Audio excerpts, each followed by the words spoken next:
Hello and welcome to Redefining the Significance of You Time for You, by you, because of you. My name is Denise Drinkwalter, and I'm an empowerment life coach supporting women around the world to lean into and realize the importance of you.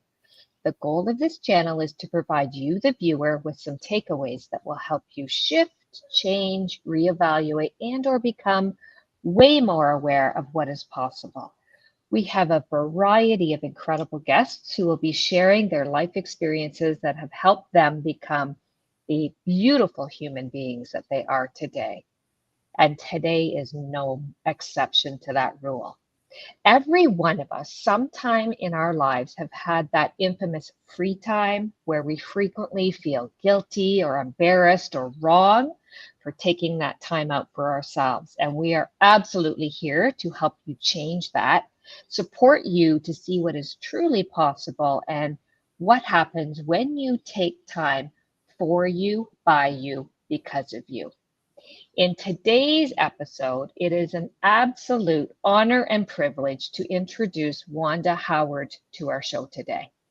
With a remarkable journey that embodies resilience, transformation, Wanda brings a wealth of experience and knowledge to our discussion today. Having faced the depths of depression stemming from past traumas, Wanda's story is one of hope and triumph as she managed to rise above the darkness and reclaim her life. Not only that, but she has also discovered the essential tools to support her children, ensuring they grow up emotionally healthy and confident, breaking free from the chains of uncertainty that can be caused by her own struggles. Over the 3 years of experience in coaching, Wanda's expertise has touched the lives of many individuals, making a tangible positive impact on their well-being. Her dedication and passion for helping parents navigate the complexities of raising children in a nurturing and secure environment makes her insights absolutely invaluable. Welcome to our show today, Wanda. Oh, well, thank you so much for having me, Denise. I've been so excited, and what an amazing introduction, too. Thank you. I feel so honored.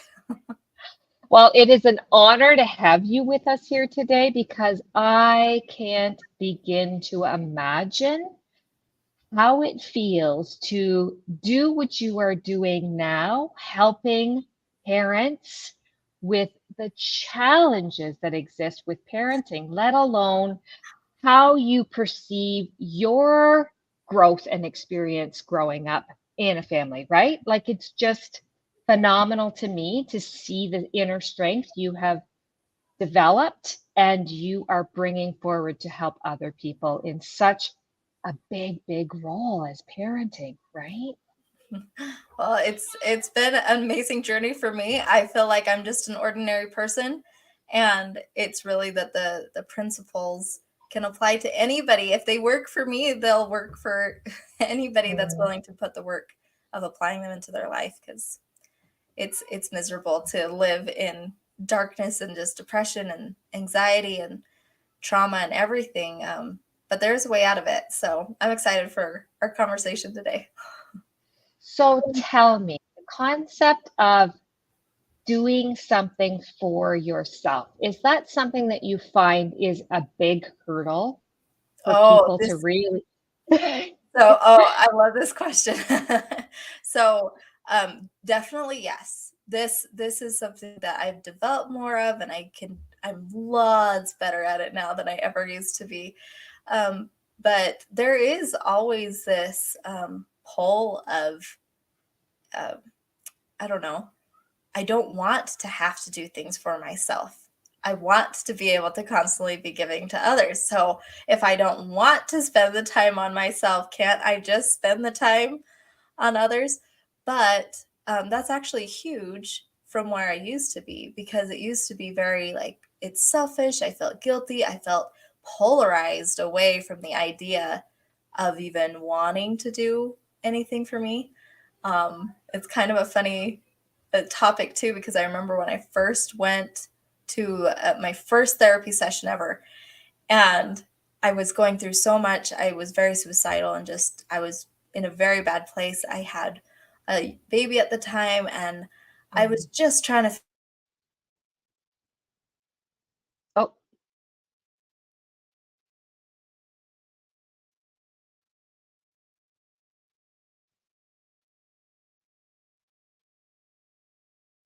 ah, we lost it. Hold on. I'm doing some tech behind the scenes here. I'm not sure what happened there. Oh, there we go.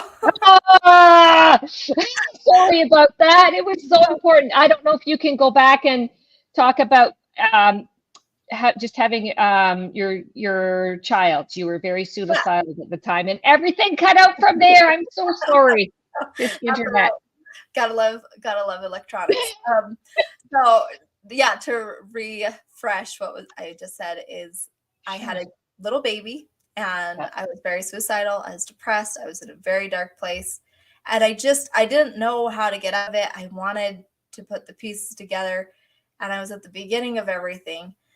And my very first therapy session, the what the therapist prescribed to me was go home and find out what I want to do, what I like to do. And I did not go back to that therapist. I was Yeah. like, I hated everything about that idea at the beginning, because I was like, she does not understand how much I have sacrificed, how much I have done to be able to cultivate self-sacrifice, to be able to cultivate this idea where I can constantly be giving to others, and not be selfish. Like, I have tried so hard and worked so hard to not be selfish, and now she's telling me to go do that. And so that's where I started. And now it's very different. Now I do enjoy drawing. I enjoy painting. I love going for walks and hiking, and I love being around animals, and I love to just sit and let my mind wander, my own kind of meditation, I guess. But um, it's very interesting just because now I still feel tendencies definitely of going back to that kind of mentality with different words. Instead of feeling like, oh, it's selfish or I shouldn't, it's more of I can do better. Or if I want something, maybe I can push myself a little harder, and and to just catch the pattern of realizing, no, no, no. I'm still the human here that needs to be taken care of, and I need to make sure I meet those. So that's where my story started, with self-care, I guess. Yeah. It's so interesting that you share that story because I know that with the women that I coach who have adult children, and they too are like, well, if I start focusing on myself and they need me, I can't give, Yeah. right? Uh-huh. uh, And it's almost like it's counterintuitive, isn't it? mhm. Yeah. Well, I And think, then oh, go ahead. Yeah. I think too with self-care, one of the things that has really helped me is understanding and realizing what selfish is, just the word itself, because it's selfish. It's not fully yourself. It is self kind of. It's ish at the end of it. And so that's one thing that's really helped me like dial in on what when something was selfish or not. Is it helping me be more fully myself? Is it helping me be myself, or is it helping me be less of who I need to be? And so one of the things too is like taking a shower. I remember that just taking a shower for myself felt like, oh, I don't have time. I can't do that. It's going to be putting too many other important things on hold. And I felt very selfish in that act. But then I realized if I don't take a shower for me, then I'm depending and waiting for other people to make that happen. And that's very outsourced reliance. That's very dependent on others. And so instead of the antidote for selfishness, I realized that it's self reliant is the antidote. Are you self reliant? Because we think about that with finances, and that's the dream, to be self reliant in our ability to go and do with our money what we want, and with our time what we want. And so just realizing like selfishness is not in the realm of self-care. Like if it's helping you be more self-reliant and capable, then you're only going to be able to be more capable with others as well. Just like you're saying, it feels like it's two totally different directions, but it's the same one. It is the same one. You're so right. And don't you find that when you spend that time and you carve that time out for you, by you, because of you, your cup gets filled back up, and Mm-hmm. then you can give in bigger, better ways, not necessarily quantity of time, but quality of Mm-hmm. time, Yeah, and I right? think that's a really good point too, because sometimes with self-care, it can be easy still to feel like, oh, I spent too much time reading that book. I spent too much time just soaking in the tub. But it goes back, just like what you said, it definitely enables you. If you're not spending that time beating yourself up for Mhm. the what you gave yourself, then it goes back into the quality that you're able to give, even if it's only 10 minutes. It definitely does improve things. Something you shared a bit ago, which I think is important, is around kind of your language in terms of how you see what it is you are doing around the self-care, for example. Like, I really need to do this for me right now. And then your brain kicks in and pulls all these stops for you, just like, well, is that important? Who's got priority here? You know, all the game name chatter that we have in our heads, that head chatter, right? Um, so do you find that using the words you actually use are important? Not only the words in your mind, but the words that you say out loud, possibly, in terms of making sure you're okay? I would definitely say yes, but maybe in a different way than most people would think. Um, I'm not like, I don't think that it helps ever when you're feeling down and you're um, hurting and frustrated to say Mhm. things like, I want to be happy. I want to do better. Like, just saying positive things isn't going to change it, but saying truthful things of, I hate how I'm feeling right now. I want something different. I need this right now. Like saying what you're actually thinking inside instead of saying, like, I guess the difference is we can be thinking both positive and negative things at the same time. We could be thinking about all of the wonderful, fluffy things that we do want, and it's great, but there's also all the negative things. So I think just as important as the positive words that we say, it's important to actually get out the words, the negative ones that we're saying internally, because it helps us realize the reality of them, but it also helps other people as well, and just in communication Mm, in general. So, I like that. Um, I think I heard you say I feel yeah. type of strategy. So if you're feeling a certain emotion and you don't like that feeling, it's important for you to express it either to yourself or whatever your, I'm going to say your support network Yeah. is that's available to you, right? Because you're not just going to go off and talk to the neighbors about all the, you know what I mean? Like, Yeah. Yeah. Definitely. Well, and even if it's not a direct positive or negative um, word, like anytime that I say out loud what I'm thinking and I hear the word should, like, oh, I should do the dishes right now. As soon as I hear that word, I know that that's something to pay attention to. I'm like, oh, why should I? What's the should here? And every single time that I'm using the word should, it always goes back to an outside opinion mm, that maybe usually nobody has voiced whatsoever. It's just what I have perceived as, this person expects it. This is what a good mom does. This is what society deems as the right thing. Just all of, so even if it's not a negative or a positive word necessarily, it just getting it out, what you're actually thinking into reality, writing it down, talking to somebody, then you're able to like catch yourself of like, oh, that's not, that doesn't belong anymore. I'm not going to make decisions based off of that. I love that. That is really powerful because it shows your growth too, right?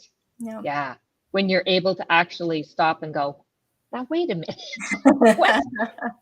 That's the old me. Thank you very much. Yes. Thank you for the reminder of where I've been and where I'm going, right? Mhm. I love I that. love that. I love that. What do you wish you had known in the beginning that you know now? Is there anything that So many things. So many Mhm. things of what I wish. I think the biggest thing I would say that our greatest weaknesses aren't there to get in the way of growth, but they're there to be our greatest strengths. I think so many times we're like, oh, why can't I get in a better routine? Why can't I say things perfectly? Why can't I um, just figure out what I like? Why like we beat ourselves up so often, but those imperfections, those struggles are really the exact thing we need to become stronger and to become more joyful, more full of capacity. So that's, I think that would be the first thing is realizing like my complete and utter loathing for having to do anything for myself.